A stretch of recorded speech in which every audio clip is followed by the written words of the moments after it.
Hi folks, welcome back to Stacey Can. Today I am making herbs de Provence wine jelly. What are herbs de Provence? Well, I haven't really heard of them until I found this recipe in the Ball Complete Book of Home Preserving, new and updated edition. Make sure to get that one.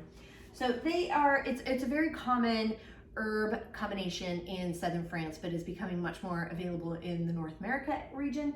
So they include, it's an herb combo, which includes basil, summer savory, thyme, lavender, rosemary, sage, oregano, and a few others that you can throw in there too. If you don't have that available in its own blend, you can make it yourself. So those are just some, and I've seen other herbs in there as well. So just know that you can just Google it. So if you don't particularly care for one herb in there, you can throw in another one if you want, but that's kind of the typical combination of herbs for it.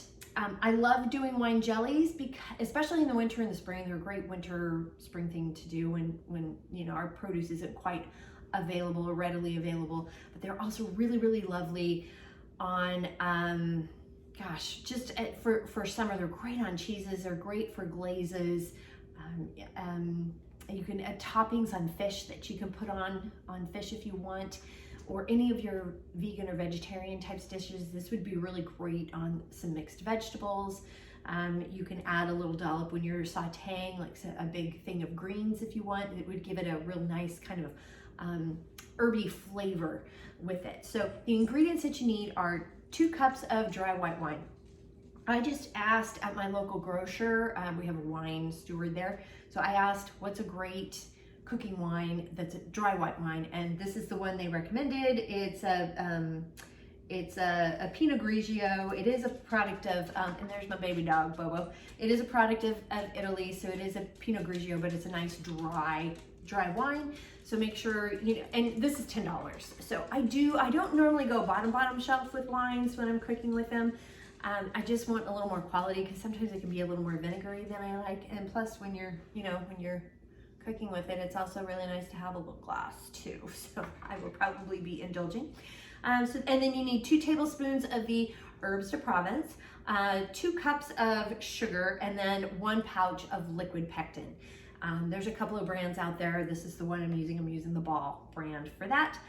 The tools that you need. We definitely need our lid lifter, our jar lifter, our Headspace tool. We're doing a 1/4 of an inch Headspace today, our ladle, and also a funnel for the jars. I've got some measuring cups and spoons, my lids and rings. I've got, this only makes about 2 half pints or 4 little 4-ounce jars if you want, especially if you're going to be doing like gifts or something like that you want to do, or just want to use little bits at a time. Those little 4-ounce jars are great, but I'm just using 2 2-ounce jars, 2 half pint jars. Words are hard. You need a pot. I'm going to be heating the lids, and you need a stock pot. Because it doesn't make that much, I'm just using just a smaller stock pot. And then I'm also using my pasta pot here to process the jars in, because I don't need to drag out my big canner because it only makes a few jars. So that's what I'm doing. You also need, because of that, I'm also using this trivet, silicone trivet that I put at the bottom so the jars can rest on. Because you do need something. You can't be flat on the bottom of your pot. It has to be lifted up so that there's water boiling water can go all around completely the whole jar, including the bottom. And then also you do need a jelly strainer, or you could use a cheesecloth, and we're gonna get this wet, so because we will be straining some of this. We're kind of making like a little herb juice, so to speak. So with all of that, let's go ahead and get started. First thing I'm going to do is measure out all the ingredients, because this recipe is going to go fast. And while I'm doing that, please hit like and subscribe down below, because that does help. And you can follow along with the recipe too down below.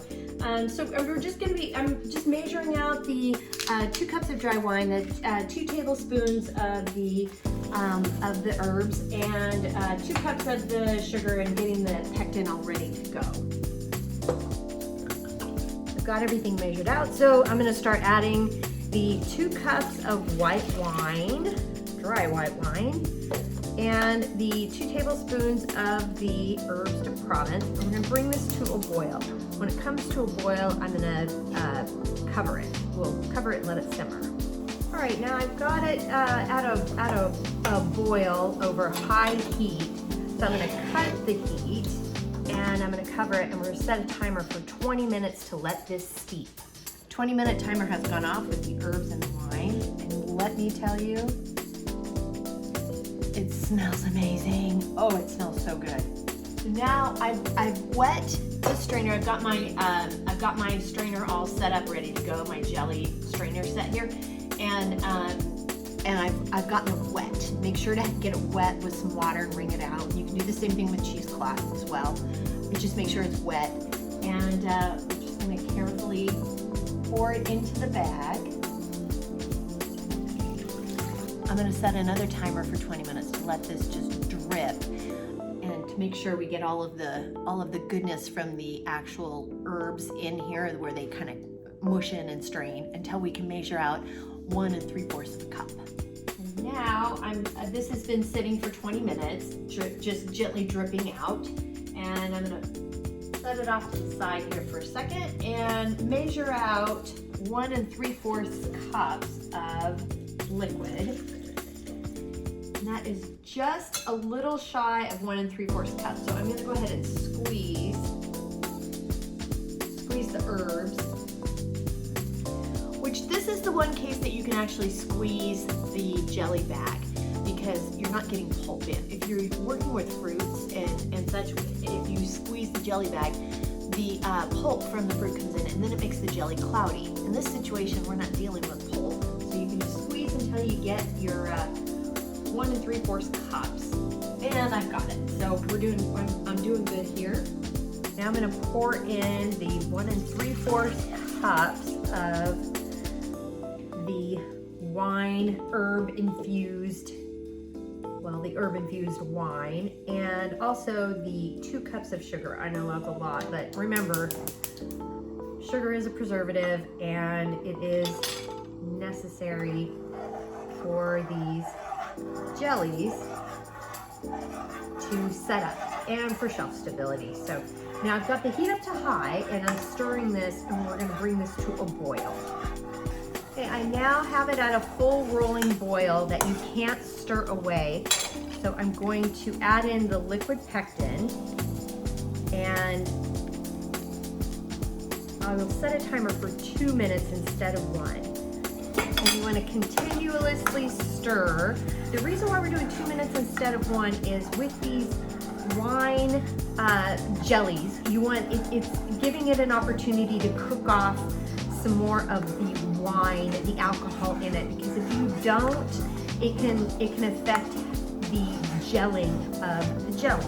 So if there's too much alcohol in it, it won't gel out. So we're just going to boil this hard for 2 minutes, and then we will jar everything up.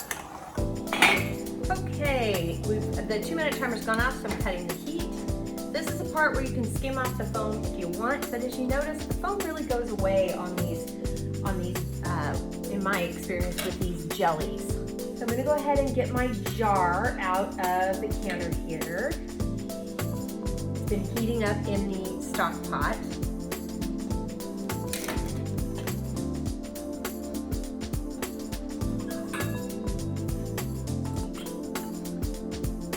Adding my funnel, and we're just filling it to a 1/4 inch headspace.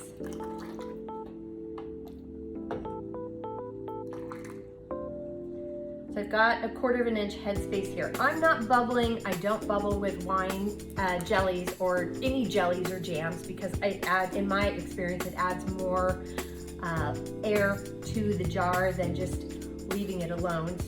But I am cleaning the rim very well here, and I'm just using the lid water. And now I'm grabbing the lid here that I've been heating up, and adding my ring, just a fingertip tight. Remember, these jars are hot, so careful. You just want to go up and over and into the canner.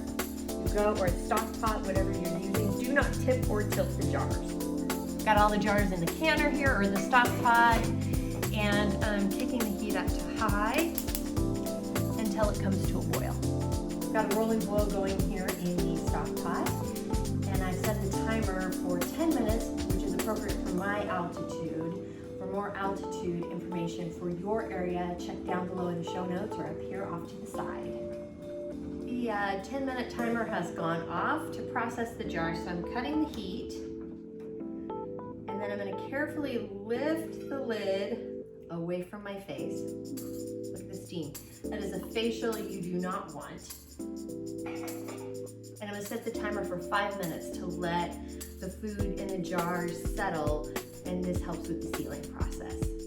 Timer has gone off, so we're going to go ahead and remove the jars from the canner. Just remember, you want to do it very carefully, just straight up and over. Do not tip or tilt the jars. And this is how we make herb de Provence wine jelly. It's very good. And I know I say that about pretty much everything I make, but it really is good. It's light with a little bit of, it's herby, but it's floral herbs.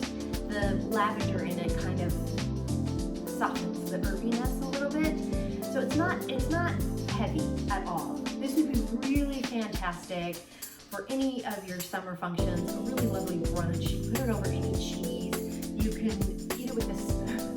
It would be a really excellent glaze on chicken or fish. Kind of more on your lighter proteins, I would say. Mix it in, as mentioned, with some stir-fried veggies. It's very, very tasty. So, and it did make, it said it was only going to make like 2 8-ounce jars, or whatever, 2 half pints essentially, but I just had one extra little 4-ounce jar that it filled, and it would have filled another one too. So it's setting up quite nicely. It's great flavor, and boy, I really do recommend it. And it would be lovely for, I don't know, a bridal shower or some fun function that you have in the summer as well. It kind of zhuzh up and spruces up your menu. So the recipe is down below, and while you're down there, please hit like and subscribe because that does help. And if you have any questions, comments, suggestions, feedback, concerns, by all means, please reach out to me on my Facebook at Stacey Can. You can have me on Instagram and TikTok at Stacey Can. My website is www